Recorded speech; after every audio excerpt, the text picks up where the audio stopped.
malo tulo na sai fo fonga mo ia fa talo fa fo le nei o le tuno o man fa fonga mai ia mo telefon mo le tio Samoa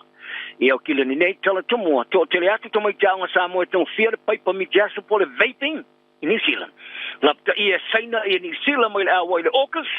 ta longa ia fa mo ngo New Zealand o le ia o le oceana i lalo fa plenga fo le langi o la va vai on fa mo ia fa fonga ia fa lo telino ni tala e retorno New Zealand to tele atu to mai tanga maurulunga e le tango fia ia pai paso miki ia por vaping a tu plana Pasifika e to tele atu lo fa ona fetoi mole la fo io nei pai paso e mafuri to mai tanga Samoa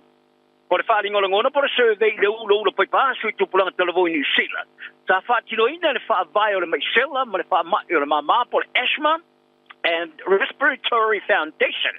sa su ele si ma su tasi afetol se lo tomo ia o ngatu sanga fitu e o tomo i tau sanga tolu sa mawai o le ao te lengor fatulanga no le vaping i tomo i tau sanga iva e o tomo i tau sanga se forma tolu e tena se te lopu o iai mai le luas furu ono te simale ono pasene sa iai e le luafe ma le lufu kasti i le se forma le lua te simale lua pasene i le luafe ma le lufu tolu luas furu ono pasene o tomo i tau sanga tolu o li putia fo i le ulo lo pepasu i le fitu aso o tonai e foi numero fa aluina mai ile se forma le lua te simale ono pasene ile lua tau sanga i rumatu tala noina por kalama le Pacific Morning sa fa ali ai le officer senior fa vai o mai selam fa ma i o mama le te tia haring o te mai tia ngama tu atu ai patino le te mai tu Pasifika o lo o a fia i le fa le tonu ai ta wai a fa tu se te mai tia ngama papalangi ma maori e fa aluina foi numero foringa mai sa vaping ai e pesa tão fia pe passo miki e te mai ki Pasifika e tonu le fitu aso o tonai ai o mau no tele te mai Samoa e se forma le no pasene le vai ngo te mai kia o ngai lona lua ai te mai ke pito to tele atu ila to e ulo pe passo pa di haring oni fa to sino ni o ongo mo mi faia mo ia vai ngo te mai o lo tongi o pasi mano fo afi o fa to si tia de tono le tunu a to e matanga lo ngo fela wa inga wa tapa ia for fa tono taulanga ina ia taula ia si tanga o te moa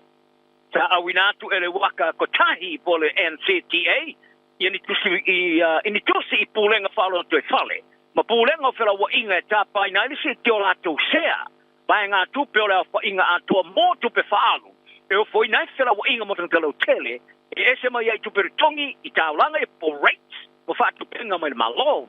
o le te fono fela wa inga fono fa tono le taulanga Wellington e Thomas Nash tai falia le au sio le tau ingo fa to toina mo le lo moa o le mo mi ai le si tio tongi o pase ele pitse forma tasi persene ile tau sang phone te tulanga o matua e tena ia ma le memo mi ina o le tau ngafa le mar fara bla o le tau tal so fanga o le ruinga o te tafewa ia Wellington fa alu se fulu tala ile aso i pase se le met link o la city ne il se fun mar fetu tala ile aso i te tongi fou o le ai o le ampaso sa ina New Zealand o ia pata ia New Zealand i se tūlanga le mori e iai whainga wha por kiki pe a whai a wai New Zealand ili marienga ale okas o le pata inga mai a Wang Xiaolong sa i whailo ai i le isi vaenga o le por kalame o whaatala tananoanga magai an espena o le neito New Zealand le tātou talangia e Xiaolong i tua inga i wha la vea wha por kiki o le whai unga New Zealand a wai marienga ale okas o le amanino mai ai le e o se a fianga le manuia mo so tanga o New Zealand masaina e vena whaari ai e le li ampaso saina i le lau telu whaatala noanga i le proclame ale tolus fulu with kai on espena sa whailo ai e Dr. Wang o nā tungarunga e winga e whiangainga mo le puipuinga le vau Amerika, Britania, ma Australia le oilo ai o Okas whaari e le ampasta o le Okas e au fiai mawaenga mo au penga o nuclear ma i le tunu e iai au penga o nuclear e avi e tunu ke le aini au penga o nuclear mo se te moa ma ia ta wai a whaia whaatanga le tūlanga e whaia o le alanga ini whasiri tūnga e winga i le tau le leo pūlenga o le whengainga o le tau fia lo le whaatupula i o nuclear po le non-proliferation treaty o New Zealand o walaulia e a wai le vaenga o le marianga le okas wailoai o le poutulua pila tu le tau la iai le whaasoa i o wala wha teknolosi wha fita e lea o fia ini nuclear o le marianga o le arimataita ina ai se tūlanga o whewai vai inga tele whaatau tutunga po le o atu fo ini whetena inga ma o tu se tau e fa dia e wang ma ia ta wai o le awa o New Zealand ile maliang o fai unga le na New Zealand faia ai ela to te talo sia e a tilo New Zealand ia na fai unga tawa o mai faia e a ona tilo e me tawa ia ela to mo vai ten omi ma se tulanga e ele pui nga fai tulangi ma fianga o le ai ele so tanga i ba senga ma ni sila sitting here winga se tulanga afia ia e vanga tau tama inga pe afai a wai New Zealand ile poutu lua ale okus asa tari wang e manino mai o le ai se afianga ile rumanai ile maftanga saina lo ave ma tunu no mertasi fatu inga marisila e ala yana oloa tau fatanga olo fai so nga pule ngo fe malanga inga mo to fiti le mata upori tanga te fainga lu nga to valu mai Bangladesh sa so ese la mtanga o masin nei o se company fa engineer fa alo to fa le CR engineering o lo tapa inception sone tang talo tele o le sa ilio ye tanga te po fe o yai o ye tanga te sa awinatu ilalo pe mita fainga luenga sa fa ye se fa ringa fa la wai tele company la smole ono masina ne November fa ilo ai le sola anga tang te fainga luenga wali puti ai le ilo ele tanga luenga o fe malanga inga le mata upu ma o lo fa ye su spenga wa fa'alia li potia malo o fatasi mo tinama tamata ile UN Women Report. O le tātelo fatu vevesi fa o lima mionga fa ungari ili potia. E whaia tinama tamata e lato lava te tolua ai popaanga. Sa whaia te tonu te fulmane lua masina o bavai. E tolu se 4% e whaia e tunu melensia.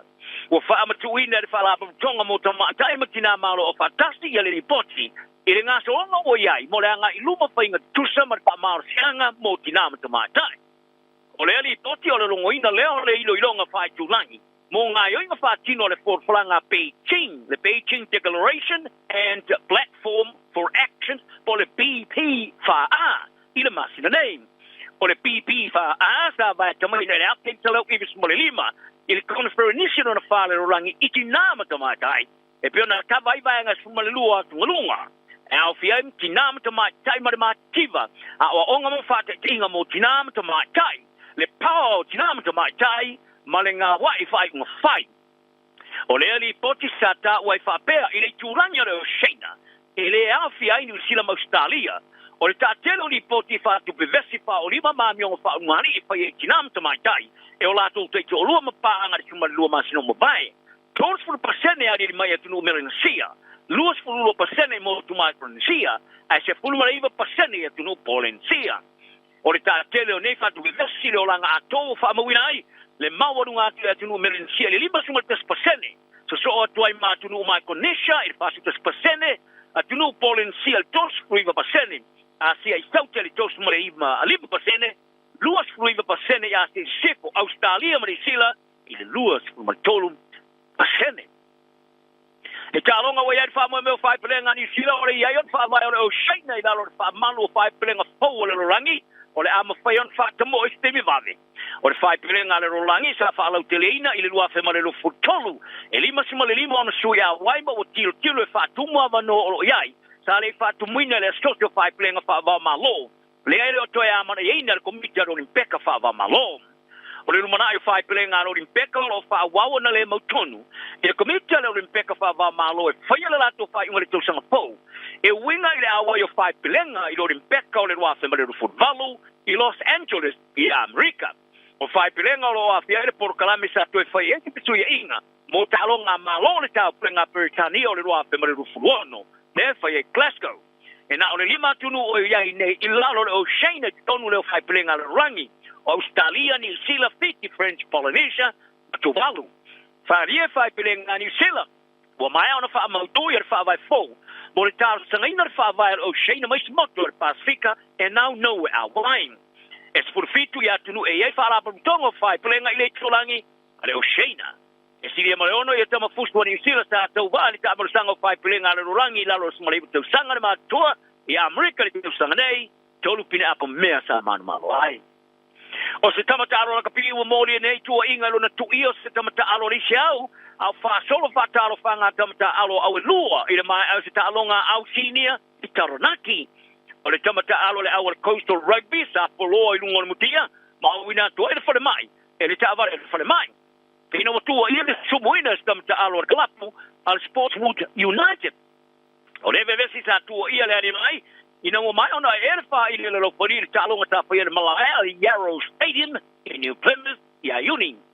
O le so na fi sa fa ma ni ai lo leo. O se tama o sai se ne tu sa matua inga fa o lima mo te ia nei mo lianga. O le fa manu o lia ma le mafau fu winan. O le tala nei tu la lo ai inga ma la tu lai fa ma stong fa tu malo in New Plymouth ia January le tau sa fo.